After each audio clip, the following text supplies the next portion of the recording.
Hello student, welcome back my YouTube channel. Today we will discuss about class 11, chapter number 5, complex number. Today we will discuss about topic geometrical representation of complex numbers. Okay students, so let's see. We have a coordinate, two coordinates x and y, and x-axis is represented of real numbers, real part. This is y-axis is the imaginary part, imaginary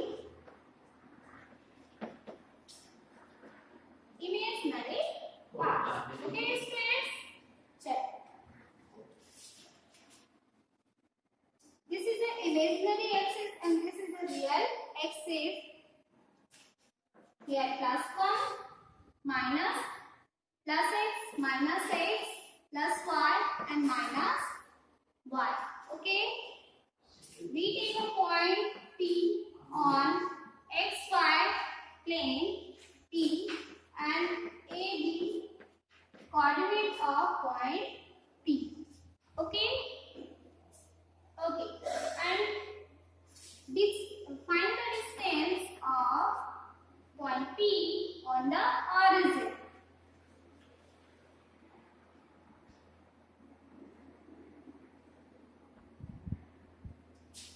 okay student, यहाँ पे आप देखेंगे coordinates लिए हैं हमने.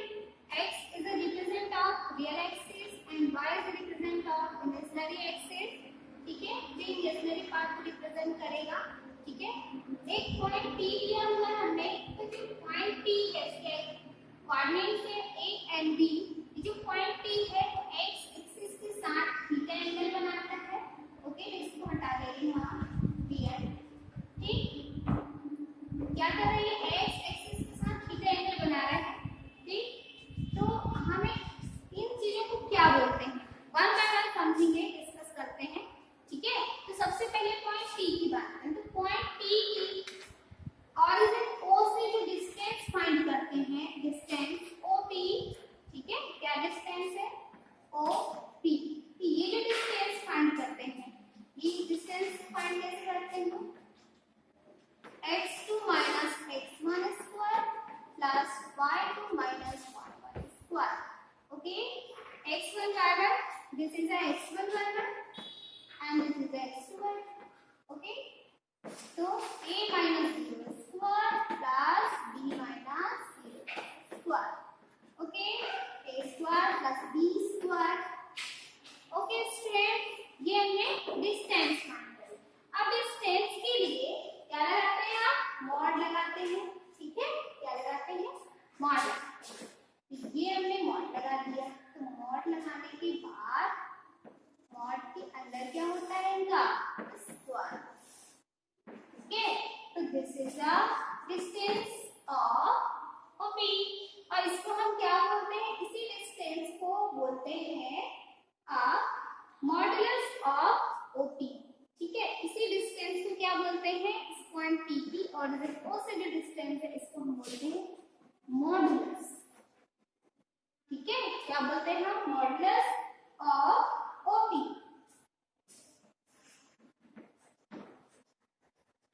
Modulus of OP is under root a square plus b square. ठीक है, इसको हम इसी को बोल देते हैं कि मॉड फाइंड करना है. ये इसको बोल सकते हैं r is equal to mod OP is equal to under root of a square plus b. Okay students, okay. अब इस रिप्रेजेंटेशन को हम क्या बोलते हैं, कौन सा प्लेन बोलते हैं, इसको बोलते हैं Argand plane. Argand plane. Okay, इसको हम क्या बोलते हैं, आर्गेन प्लेन बोलते हैं. Okay, so please pause the video and note it down.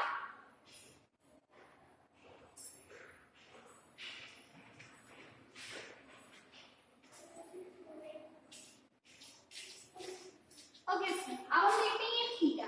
ये जो हमारे पास क्या है, थीटा. ठीक है, इस थीटा के लिए, ठीक है, ये जो थीटा है ये कहलाता है आपका आर्गुमेंट ऑफ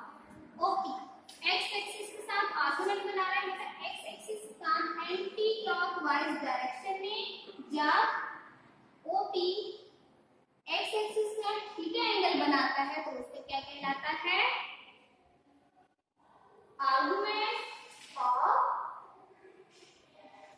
आर्गुमेंट और amplitude. Okay, so please pause it and note it down.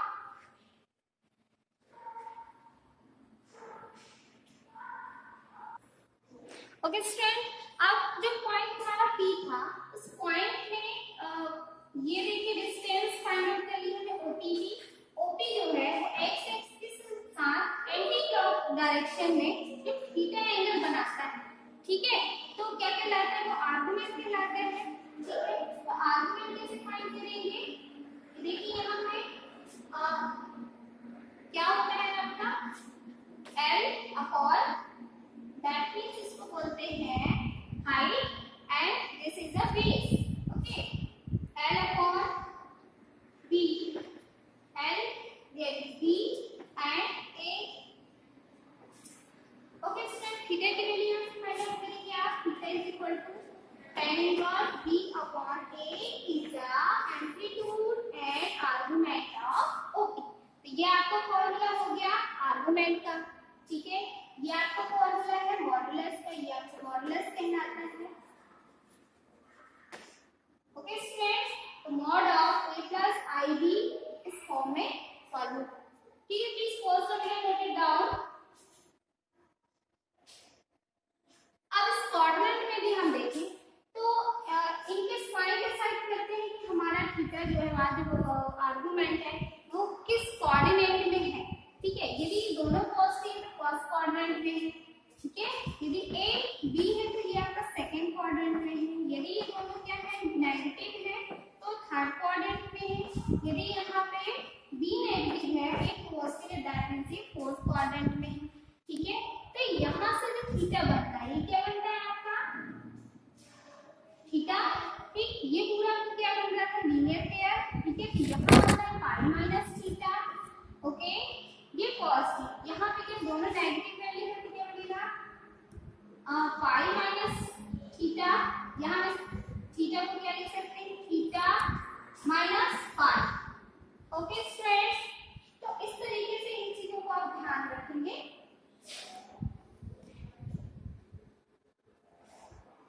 और यहाँ पे आपका क्या होता है 2 पाई माइनस थीटा। ओके, तो इन सबको भी यूज करना हम देखेंगे कैसे यूज करते हैं। सो please pause the video, note it down.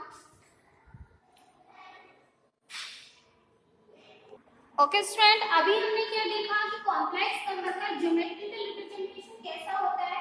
Next हमको देखना है इसका पोलर रिप्रेजेंटेशन, पोलर फॉर्म कैसा होता है। ओके स्टूडेंट, नेक्स्ट हम देखेंगे polar form of complex number. Complex number का पोलर फॉर्म कैसे होता है। यदि A is equal to R cos theta and B is equal to R sin theta, then R is equal to कैसे लिखते हैं नंबर्स को, A plus I B के फॉर्म में लिखते हैं, ठीक है। तो हम यहाँ से क्या निकालेंगे, R cos theta plus I R sin theta, R को भी कॉमन ले लेते क्या हो जाएगा cos theta plus I sin theta, ठीक है। ये कौन सा फॉर्म है, ये है आपका पोलर फॉर्म। पोलर फॉर्म में हम कॉम्प्लेक्स नंबर को ऐसे रिप्रेजेंट करते हैं। सो please pause the video, note down. ये सारे आपको नोट करते जाना है क्योंकि जब हम क्वेश्चन करेंगे तो सीधे आपको आएगा पोलर फॉर्म में इसको रिप्रेजेंट करें, तब आपको देखना होगा कि कैसे पोलर फॉर्म में हमें रिप्रेजेंट करना है, ठीक है। इसका यदि मॉडुलस निकालेंगे आप इसका, तो मॉडुलस किसका ऐसे निकलेगा, A plus i b is equal to, देखिए A का square under root of A square that means cos square theta, ठीक है, और plus I square sin square theta.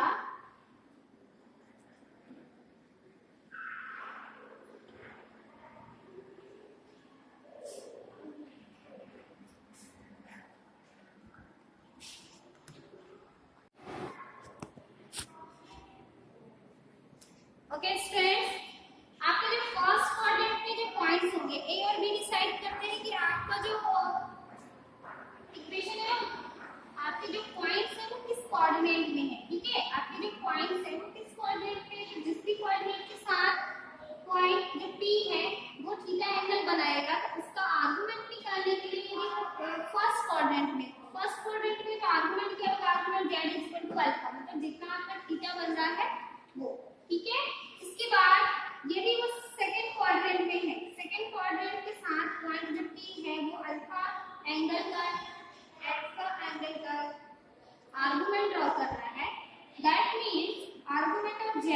Total ये कितना है पाई, पाई माइनस अल्फा। ओके, ऐसे ही हम देखते हैं ये भी थर्ड क्वाड्रेंट में देखते हैं। थर्ड क्वाड्रेंट में यदि हमारे ओके और the third quadrant, fourth quadrant की हम देखेंगे तो फोर्थ क्वाड्रेंट के साथ, ठीक है, फोर्थ क्वाड्रेंट के साथ यदि हमारे पॉइंट आर्गुमेंट ड्रॉ कर रहे हैं, आर्गुमेंट इस फोर्थ क्वाड्रेंट में ड्रॉ हो रहा है, दैट मींस आपका जो x है वो पॉजिटिव होगा और y क्या है नेगेटिव होगा। तब आप आर्गुमेंट दो तरीके से लिख सकते हैं। कैसे, ये पूरा का पूरा कितना होता है 2 पाई, ठीक है, तो 2 pi minus alpha argument of z 2 pi minus alpha, या तो फिर इसका आर्गुमेंट क्या हो जाएगा theta is equal to minus alpha. देखिए ये आपका क्या है इमेजिनरी पार्ट नीचे की तरफ से बन रहा है, ठीक है। ओके स्टूडेंट्स, तो please pause it and note it down. जब हम इनके क्वेश्चंस करेंगे तो इनको और अच्छे से समझेंगे, ठीक है। ओके स्टूडेंट, अब हम इसको क्वेश्चन के थ्रू समझेंगे कि हमारे पास एक क्वेश्चन दिया है कॉम्प्लेक्स नंबर का, उसमें आपको बताना है कि पोलर फॉर्म इसमें कैसे एक्सप्रेस करते हैं, ठीक है। तो we know that a plus i b let, अब समीकरण लिखेंगे, let a plus i b is equal to क्या दिया हमारे पास 1 plus 1 रूट 3। ओके ओके स्टूडेंट, और हमने अभी इसको पोलर फॉर्म में क्या देखा है कि ये तो हम नॉर्मल जो हमारा z है उस फॉर्म में है, यदि हम इसको पोलर फॉर्म में देखें तो पोलर फॉर्म में क्या होता है, ये डायरेक्ट हम इसको पोलर फॉर्म में ही लिख देते हैं। पोलर फॉर्म में क्या होता है, ये r cos theta plus i r sin theta. r या तो फिर हम कॉमन लेके इसमें कर सकते हैं कि r हमने कॉमन ले लिया, ठीक है, ये होता है। अब यहाँ पे कंपेयर कर दें इसकी इमेजिनरी पार्ट और रियल पार्ट से, ठीक है। ये हमने इसको डायरेक्ट पोलर फॉर्म लिख दिया है यहाँ पे। क्वेश्चन क्या है हमारे पास 1 प्लस आई रूट 3। ये हमने आपको बताया कि a प्लस आई बी के फॉर्म में लिखते हैं, ये हमने इसको पोलर फॉर्म लिखा हुआ, क्वेश्चन हमें ये दिया। कंपेयर किससे करेंगे, अब इस क्वेश्चन से करेंगे जो कि आपको a plus i b is equal to दिया हुआ, ठीक है। करेंगे comparing real and imaginary part, ठीक है। तो आपके पास देखिए रियल पार्ट में क्या आ जाएगा, r cos theta is equal to 1 and r sin theta is equal to root 3। इसकी कंपेयर हमने 1 से कर दी, ठीक है, रियल पार्ट में दोनों, और ये दोनों क्या थे इमेजिनरी पार्ट में, दोनों की कंपैरिजन हमने यहाँ से कर दी, ठीक है, ठीक है। इसके बाद क्या करेंगे आप, ये आपका इक्वेशन नंबर 1 है, इस पर ध्यान रखिए। इक्वेशन नंबर 1 लेके आप इक्वेशन नंबर ये 2 एंड इक्वेशन नंबर 3, यस, हम दोनों का क्या करें, स्क्वायर कर दें एंड ऐड कर दें। नाउ स्क्वायरिंग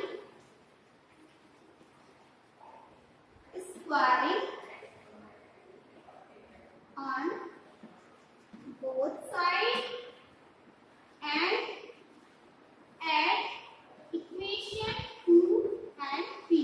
ओके, इक्वेशन 2 और 3 को हम क्या कर दें, पहले तो हम दोनों साइड का स्क्वायर कर दें, फिर हमको ऐड कर दें। तो देखिए स्क्वायर किया हमने तो क्या हो गया, r square cos square theta plus r square sin square theta is equal to 1 का स्क्वायर प्लस रूट 3 का स्क्वायर, ठीक है।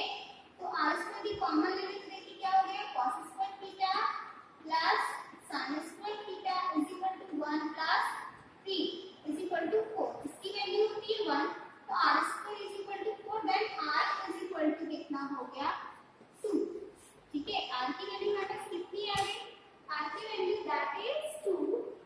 ओके, अब हम इसको इक्वेशन नंबर 2 और 3 में पुट करके sin थीटा और cos थीटा की वैल्यू निकाल लें, ताकि हम इस इक्वेशन नंबर 1 पे पुट कर दें और इसका पोलर फॉर्म हमें मिल जाए। चलिए please pause the video, note it down. यहाँ से मैं अलग कर रही हूँ, ठीक है। r की वैल्यू 2 हमारे पास आ चुकी है इन इक्वेशन 2 से हम देखेंगे r cos theta is equal to 1, तो cos थीटा की वैल्यू क्या हो जाएगी, देखिए r की वैल्यू 2 आ गई, तो cos थीटा इज इक्वल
रही हूँ, ठीक है। आप यहाँ तक करेंगे, इसके बाद फिर यहाँ से देख लेंगे, ठीक है। Theta lies in first quadrant, theta lies in first quadrant. Okay student, theta हमें कहाँ मिल रहा है, फर्स्ट क्वाड्रेंट मिल रहा है, क्योंकि दोनों की वैल्यू हमको क्या मिल गई है, पॉजिटिव मिल गई है, विच इज π/3 बाय इक्वेशन 1। अब हम सारी वैल्यू किसमें रख देंगे, equation 1 by in equation 1। First equation से क्या देखेंगे, हमारे पास क्या है, 1 + i3 is equal to r को कॉमन ले लीजिए, cos थीटा sin थीटा की वैल्यू रख दीजिए। r कितना है हमारे पास, विच इज 2 cos थीटा की वैल्यू हमारे पास आ चुकी है π/3 प्लस i sin थीटा की वैल्यू भी मेरे पास आ चुकी है π/3। ओके स्टूडेंट, ये हो गया इसका पोलर फॉर्म रिप्रेजेंटेशन। ओके, बस इतना ही आपको करना है, ये आपका फाइनल आंसर है कि इसको हमने पोलर फॉर्म में रिप्रेजेंट करना था, तो ऑलमोस्ट हमने सारा कुछ कर दिया। Please pause the video and note it down. और नेक्स्ट हम देखेंगे how to find modulus. Next हम देखेंगे modulus of complex number, how to find modulus of complex number.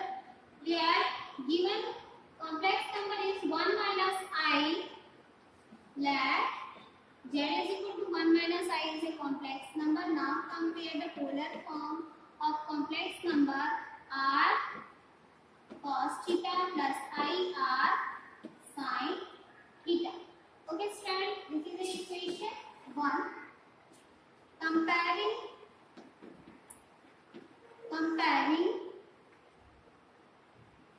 both sides real and imaginary part.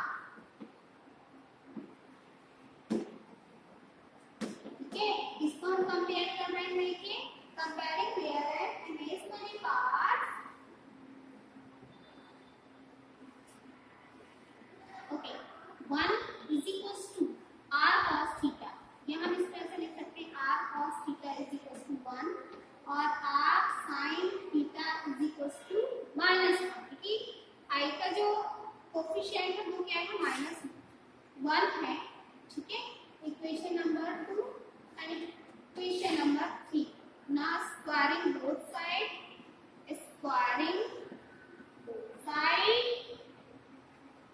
and add equation first and third, ठीक है। इन दोनों पे square करके हमें दोनों को ऐड करना है, ठीक है। कितना हो जाएगा, देखिए r² sin² theta plus cos² theta. Actually हम ये कर क्यों रहे हैं, ये कर रहे हैं क्योंकि हमें r की वैल्यू फाइंड आउट करनी है, ताकि हम r की वैल्यू यहाँ पे रख के इसको पोलर फॉर्म में रिप्रेजेंट कर सकें। इज इक्वल टू 1 का स्क्वायर 1 ही होगा, प्लस माइनस 1 का स्क्वायर भी 1, ठीक है। तो r² इसकी वैल्यू होती है 1 और ये हो गया 1 + 1 2, तो r is equal to √2। r की वैल्यू हमें कितनी मिल गई, √2 में, ठीक है। तो हमारे पास r की वैल्यू है, इस r की वैल्यू को हमें कहाँ रखना है, इक्वेशन सेकंड और थर्ड में, ताकि हमें यहाँ से sin थीटा cos थीटा मिल जाए, ठीक है। चलिए यहाँ से रखेंगे हम इन इक्वेशन सेकंड, तो r की वैल्यू से रखते हैं हम √2 cos theta is equal to 1। Okay, यहाँ से cos थीटा की वैल्यू आप क्या निकालेंगे, 1/√2। अब cos थीटा में 1/√2 किसकी वैल्यू होती है, cos थीटा cos π/4 की वैल्यू होती है, थीटा थीटा कैंसिल, थीटा की वैल्यू कितनी आ गई, π/4। ओके, ऐसे हम निकालेंगे इन इक्वेशन थर्ड से। इक्वेशन थर्ड में देखेंगे r sin theta √2 sin theta is equal to -1, ठीक है। यहाँ से आप sin theta is equal to -1/2, तो sin थीटा अभी इसकी वैल्यू होती है 1/2, तो वैल्यू होती है sin π/6, ठीक है। तो sin -sin π/6, theta theta cancel, theta की वैल्यू कितनी हो गई, -π/6। ओके, तो हम क्या देख रहे हैं यहाँ पे, हमारे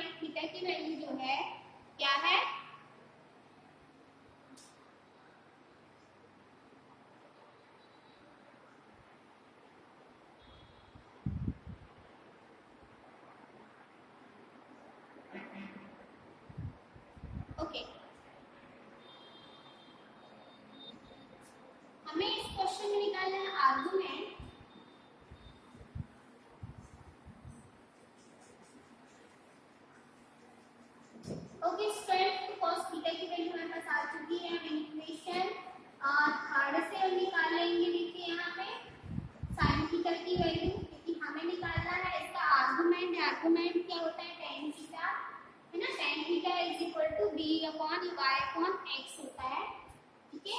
तो रूट साइन x माइनस 1, तो साइन थीटा की वैल्यू यहाँ पर कितने -1/2। तो यहाँ से आप tan थीटा कितने निकाल लेंगे, साइन थीटा अपॉन क्या होता है cos। साइन थीटा की वैल्यू 1/√2 और cos थीटा की वैल्यू 1/√2। रूट से रूट को कैंसिल आउट, तो देखिए tan -1, tan -1 किसकी वैल्यू होती है, tan -45 की वैल्यू होती है, -41/5/4, ठीक है। और tan से माइनस बाहर निकलता है, हमने आपको पहले ही बताया था। और tan जो है आपका नेगेटिव किस क्वाड्रेंट में होता है, ठीक है। यदि हम क्वाड्रेंट देखें तो tan नेगेटिव या तो कहाँ होगा, सेकेंड क्वाड्रेंट में होगा, tan नेगेटिव होता है, या तो फिर फोर्थ क्वाड्रेंट में tan नेगेटिव होता है। ओके स्टूडेंट्स, ध्यान से देखेंगे आप कि यहाँ पर tan नेगेटिव दो क्वाड्रेंट्स में होता है, which is second and fourth, ठीक है। बट यदि हम यहाँ पे देखें तो हमारा जो पूरा ये फंक्शन है, क्या देख रहे हैं कि वो लाई करता है, जो थीटा है वो लाई कर रहा है कहाँ पे, हमारे फोर्थ क्वाड्रेंट पे, ठीक है। क्योंकि एक वैल्यू देखिए हमारी क्या है, नेगेटिव, ठीक है। इमेजिनरी पार्ट की जो हमारी वैल्यू आई थी क्या है, नेगेटिव, और यहाँ की वैल्यू क्या है, पॉजिटिव। तो y जो नेगेटिव होता है वो कहाँ होता है, फोर्थ क्वाड्रेंट पे, और x पॉजिटिव कहाँ होता है, फोर्थ क्वाड्रेंट, ठीक है। इसलिए जो थीटा लाई करेगा वो कहाँ लाई करेगा, फोर्थ क्वाड्रेंट। तो क्या लिखेंगे आप, theta lies in fourth quadrant, ठीक है, फोर्थ क्वाड्रेंट। फोर्थ क्वाड्रेंट में जो हमारा थीटा है tan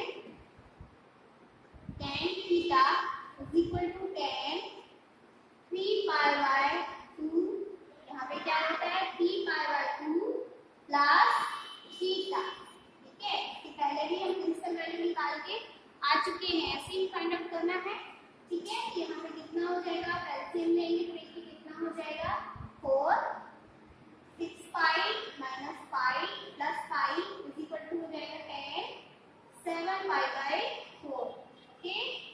tan थीटा, तो थीटा की वैल्यू कितनी हो गई, थीटा 10 से 10 कैंसिल आउट, थीटा की वैल्यू हो गई आपकी 7π/4। यहाँ से हमने थीटा को ये निकाल दिया हमने आर्गुमेंट, ठीक है। इसको हम क्या लिखेंगे, argument of z is equal to 7π/4। So please pause the video and note it down.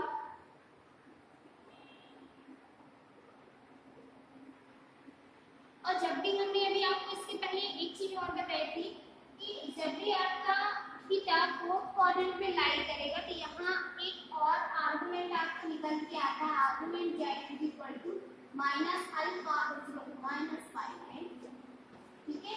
तो आर्गुमेंट निकल गए -π/4 and 7π/4। Please pause the video and note it down. Okay, student, यहाँ पे हमने इस क्वेश्चन में दो चीज हमने फाइंड आउट करना सीखा। एक तो हमने